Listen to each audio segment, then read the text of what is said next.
Hai, saya Eve. Pembelajaran Anda bermula. Daya adalah tolakan atau tarikan yang bertindak pada objek. Berapa banyak daya yang dapat Anda namakan? Daya normal, kekenyalan, daya geseran, daya magnet, rintangan udara, daya elektrostatik dan daya grafiti. Dalam video ini kita akan belajar bagaimana kita boleh menggunakan gambar raja jasad bebas dan segitiga daya vektor untuk menggambarkan daya. Daya adalah kuantiti vektor kerana kedua-duanya mempunyai magnitud dan arah serta boleh ditunjukkan dalam anak panah. Kuantiti skalar hanya bermagnitud namun tiada arah. Apabila beberapa daya bertindak pada objek, daya-daya tersebut boleh digantikan oleh daya tunggal yang mempunyai kesan yang sama. Daya tunggal ini disebut daya paduan.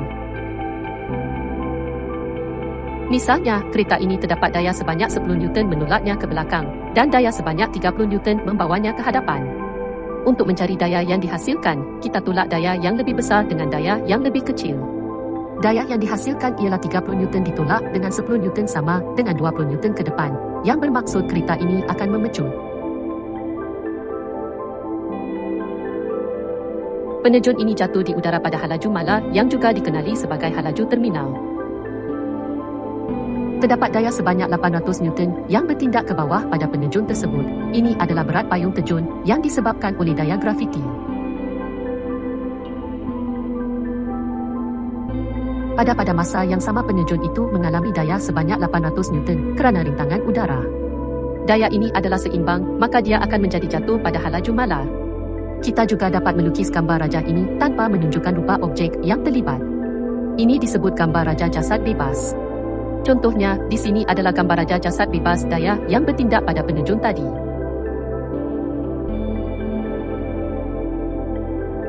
Pada gambar raja jasad bebas objek ditunjukkan sebagai titik. Daya dilukis sebagai anak panah bermula pada titik jasad tadi. Panjang anak panah menunjukkan magnitud bagi daya dan arah anak panah menunjukkan arah daya.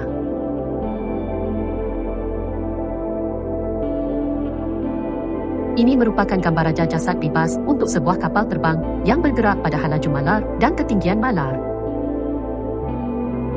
Berat kapal terbang bertindak ke arah bumi, daya angkat bertindak ke arah atas, pesawat bergerak pada ketinggian tetap, maka magnitud daya angkat dan berat mestilah sama.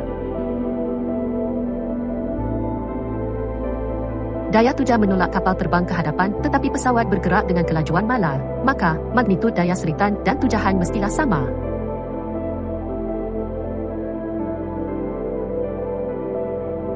Skala atau gambar raja vektor menunjukkan daya yang bertindak pada objek dan sudut di antara mereka yang digunakan untuk mengira daya yang dihasilkan. Kita boleh melukis gambar raja berskala dengan mengikuti langkah-langkah berikut. 1. Lukiskan anak panah pada sudut yang betul ke mewakili daya. Langkah 2. Lukis garis untuk membuat segi 4 selari. Dan langkah 3, ukur perpenjuru dari segi 4 selari dan anda telah mengetahui nilai daya. Berikut adalah contoh, seseorang berlari dengan daya 10 Newton.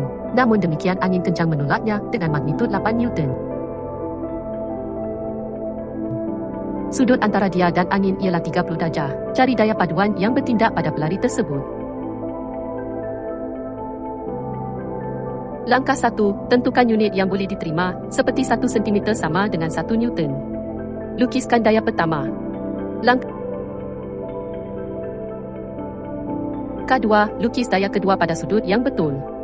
Langkah 3, sambungkan garis dengan melukis segi 4 selari. Langkah 4, ukur garis dari mula hingga sudut bertentangan. Gunakan skala anda untuk menghitung magnitud daya. Misalnya 17,5 cm itu adalah daya yang dihasilkan dari 17,5 Newton. Jadi begitulah bagaimana kita boleh menggunakan gambar raja jasad bebas dan gambar raja vektor untuk menerangkan daya.